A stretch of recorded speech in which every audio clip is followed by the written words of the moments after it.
everyone, my name's Lynda Gaiao and welcome to this month's overview.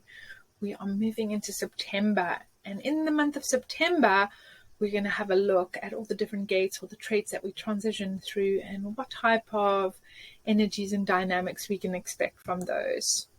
Just as a reminder, as we move through every year, as we go through an annual cycle or a solar return, we are transitioning in an anti-clockwise direction around the Rave Mandala. So we move through the gates or the traits in an anti-clockwise way. And in the month of September, we're going to be moving through gate 64 or trait 64 of abstraction, 47 of realization, 6 of friction, 46 of determination, and then 18 of correction. These particular traits are in the quarter of duality. So in September, we will continue moving through this quarter of duality, which brings the purpose fulfilled through bonding, through connecting with others and co-creating. When we take a look at all of the traits in this particular quarter, we find that they actually make up the equivalent of a generator or a builder chart, which essentially means that we get this open and enveloping energy, this real deep connection to life force energy that builders or generators naturally carry within their design. We also get all 7 of the survival instinct traits in this bonding and connecting quarter, because if you think about it, for our survival, it's really important that we bond and connect with others, because when we make bonds and connections, we can actually assist each other in survival. So it's interesting that all of the survival instinct traits are connected to bonding in some form. So how you connect, how you bond, the intimacy that we share with others, how we connect to the process of connecting with others and seeing what unfolds as a result of that. And it's all about the sharing of life force energy with other beings on this planet. We also have 2 strengths in this quarter. One of those is the strength of discovery. And in this strength of discovery, part of which we are going to discuss in this month's overview, is the surrendering to the experience. We also have the strength of interaction, and the first half of that we had last month, and the second half of that we're going to have in this month.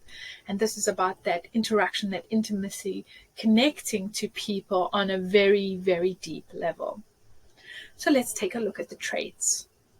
The first trait we have in September is abstraction. And one of the keyline notes for this is before completion comes confusion. So we get this pressured mental activity to try to figure things out, to try to work through the confusion. But when we think about any transition, so if we're moving from confusion into some kind of realization, we really need a certain level of strength to help us move through the passage of it till we get to the other side. And this confusion is essentially an essential process of how this particular trait works, because things can seem very abstract when we're looking back at the past and we're looking at different memories. We're not really sure how these different memories or images from the past string together. But when we just allow this confusion or this abstraction process to work its way through, what happens is eventually they start to sort themselves out. And at some point, we're able to make sense of them. And when we can just really be in the state of confusion, when we can be in the state of watching and allowing that confusion, what really will happen then is at some point it will resolve, and we're going to find the wisdom from being able to connect these seemingly disparate pieces of information from the past together in some kind of knowing, of understanding of why things happened or how they happened. Interestingly, we then move straight into trait 47, which forms this strength. And the 47 is the realization part. So we get the abstraction or the confusion, which ultimately leads to the realization.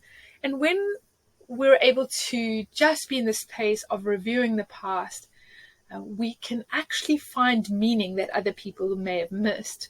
So when we have this patience, we step back and we trust the process that the realizations will ultimately come through, we eventually do get this aha that makes so much sense. And once you get the realization, you can then share with others as a form of outer authority of, hey, this is what I see happening in the past, and this is what I can share. When we turn that confusion and that lack of realization inwards, and we try to use it as a way to figure out our own lives, it can literally be like torture for us. So really looking at it as a process of filtering and sorting, and then ultimately an opportunity to share what we see. From there, we're going to move into trait 6, which is friction. And I put the picture of matches up here because if you have a match on its own, you really don't get that flame. You really need that friction, the pulling of the match along the match paper, which creates the friction, creates the heat, and ultimately you get that spark. So when we are thinking about this culture of bonding, this intimacy, and how people connect, friction is a way for us to kind of spark this creative potential between two humans. And friction produces heat, which is essential for growth. Without friction, without heat, we don't have this opportunity for growth. And ultimately, the friction isn't going to stay there forever, ever. We will get to resolve the conflict. We will be able to get to a form of resonance between us and someone else. And what you might find then is this opening, this willingness to step forward, to move forward with somebody else. So we can almost get this pulse of a closed or an open energy, like a breath, when you're breathing in and breathing out, this closed and open energy. This trait of friction has embedded within it this energy to produce life itself.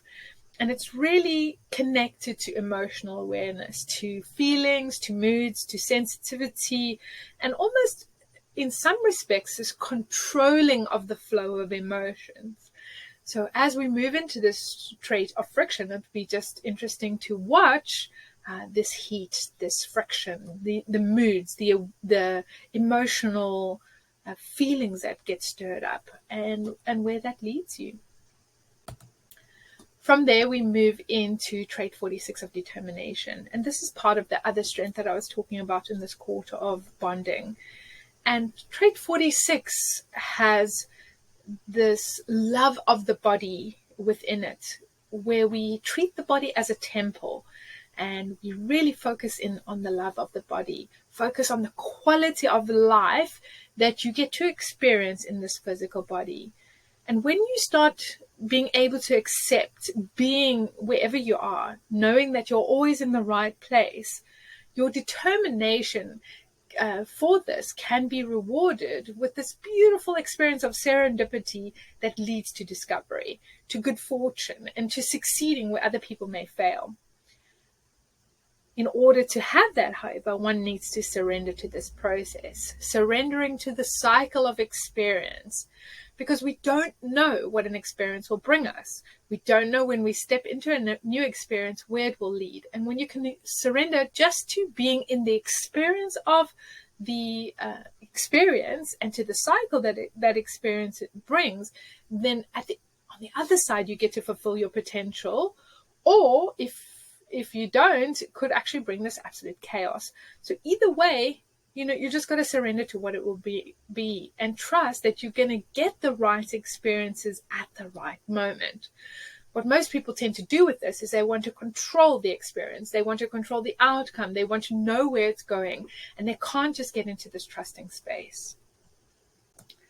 The last trait for September is the trait of correction. And there is this deep vigilance that comes with this trait to be very determined around upholding and defending the basic and fundamental human rights. And there is this deep dissatisfaction that is fueled when we see that things are not correct, when we see that things need to be improved. And it's this lifelong fuel to correct and to perfect what needs correction. So when you have this trait in your design, or as you experience it in the transits as we move through it at this time of the year, you're going to find this ability to spot in a moment, at a glance, where something is wrong and needs to be improved or corrected. And we can become very easily dissatisfied when things do not seem to be perfect, do not seem to be correct. So watch as you start to be able to easily perceive flaws and imperfections and weaknesses in the pattern, and see how you're driven to correct that. And you're all going to find that it's all going to be about discovering, naming, and challenging what needs to be corrected in this part of September.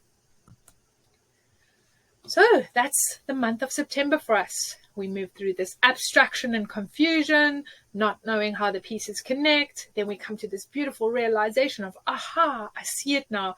I understand why all of that happened.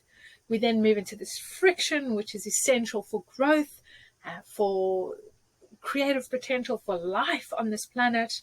We then move into this determination and this ability to surrender to the experiential process and to get out the other side, these beautiful serendipitous moments, and being able to succeed where others fail. And then lastly, we have this willingness to discover, name, and perfect and correct things that need to be perfected and corrected, so that we can really uphold the fundamental human rights. I hope that you have an awesome September, and if you have any questions or would like to dive deeper into understanding more about your unique design and how all of these different pieces relate specifically to you, then please reach out and let me know. Until next month, have a great one. Bye for now.